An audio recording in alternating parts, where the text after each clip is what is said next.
गंवार सास। ममता ने अपने बेटे को पढ़ा लिखाकर बड़ा आदमी बनाया। अब वो शहर में अपने परिवार के साथ रहता है।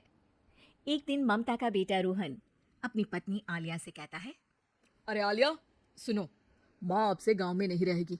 वो हमारे साथ यहीं रहेंगे शहर में। उनका कमरा आज नौकर से बोलकर अच्छे से साफ करवा देना। ओह, आज तो मेरी किटी पार्टी है, फिर मुझे जिम और फिर शॉपिंग। ठीक है, कल करवा दूंगी। अच्छा, लेकिन माँ के सामने ये कपड़े नहीं चलेंगे। हाँ, तुम्हें साड़ी या सूट पहनना होगा। अरे बिल्कुल भी नहीं।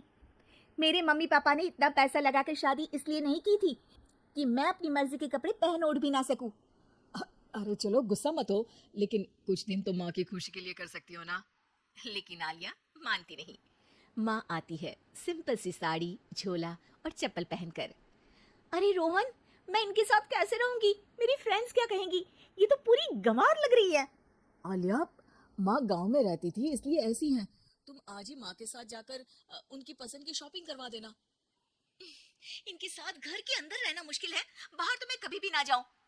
रोहन को आलिया पर गुस्सा आ जाता है। माँ, ओ माँ। हाँ बेटा। वो माँ को ले जाने के लिए उनका हाथ पकड़ता है कि अरे माँ, तेरे हाथ अभी तक इतने कड़े हैं, तूने इसका कोई इलाज नहीं किया? अरे बेटा, इसका कोई इलाज नहीं।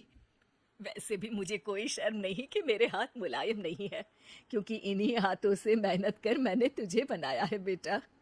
अगले दिन माँ, मैं ऑफिस जा रहा हूँ। कुछ लाना हो तो आलिया को बोलकर फोन करवा देना। रोहन के जाने के बाद, आप ना आज कमरे में ही रहिएगा, घर में पार्टी है, मेरी सहेलियां आ रही हैं, मैं उन लोगों के सामने आपको नहीं ला सकती हूँ। ठीक है बहू, लेकिन तुम कहो तो मैं कुछ खाने को बना दूँ तुम लोगों की पार्टी के लिए। वो लोग सिर्फ कॉन्टिनेंटल या थाई फूड ही खाते हैं। कोई बात नहीं, कभी इंडियन खिलाने वाला कोई मिला नहीं होगा ना। मैं बनाकर कमरे में चली जाऊंगी।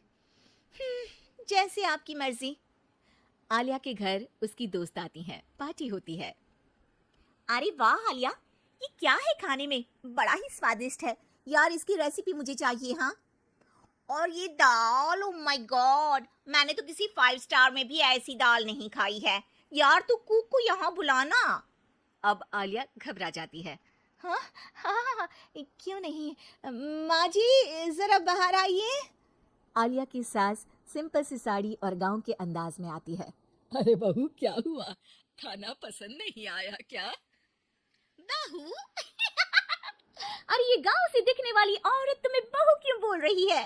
कौन है ये? वो हमारी नई नौकरानी है। सास बहू की बात सुनकर बहुत दुखी हो जाती है। वो सर झुकाकर जा ही रही होती है कि एक सहेली बोल पड़ती है।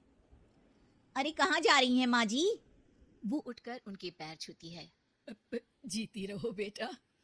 क्या है ना, आपकी शक्ल बिल्कुल मेरी माँ जैसी है। पता है आलिया, मैं शहर पढ़ने आई और फिर शहरी हो गई, लेकिन मेरे माँ पापा तो आज भी गांव में रहते हैं। बिल्कुल इनके जैसे ही हैं। आप यहाँ बैठिए ना आंटी, आप सच में बड़ी खूबसूरत हैं और आपके हाथ का खाना तो लाजवाब है। काश ये मेरी सास होती। सभी सहेलियां सास को घेर कर बैठ जाती हैं और उनसे खाने की रेसिपी पूछ रही होती है कि तभी घर की बेल बजती है और रोहन आता है। अरे क्या बात है, आज आप लोग हमारे घर में? और ये लोग तो मुझे आलिया से ज्यादा माँ की सहेलियां लग रही हैं। क्या ये आपकी माँ है? लेकिन आलिया ने तो कहा कि ये उनकी नौकरानी है और इन्होंने भी नहीं बताया। वो नहीं बताएंगी, क्योंकि उनके लिए बच्चों की इज्जत और उनकी खुशी सबसे पहले है।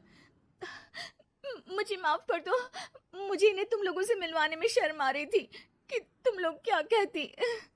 अरे अब तो हमें शर्म आ रही है कि तुम हम लोगों की सहेली हो। हाँ, जो माँ जैसी सास को नौकरानी बोले वो हमारी सहेली नहीं हो सकती। ये बोलकर सभी वहां से जाने लगती है कि सास बोलती है। आलिया की तरफ से मैं तुम लोगों से माफी मांगती हूँ। उसने जो कहा उसके लिए मैं उसे माफ करती हूँ। अब तुम लोग भी उसे माफ कर दो, क्योंकि अगर तुम लोगों ने उससे दोस्ती तोड़ी तो फिर मेरे हाथ का खाना कैसे खाओगी? नहीं नहीं आंटी, जरूर आएंगे, लेकिन अब आलिया की नहीं बल्कि आपकी सहेली बनकर।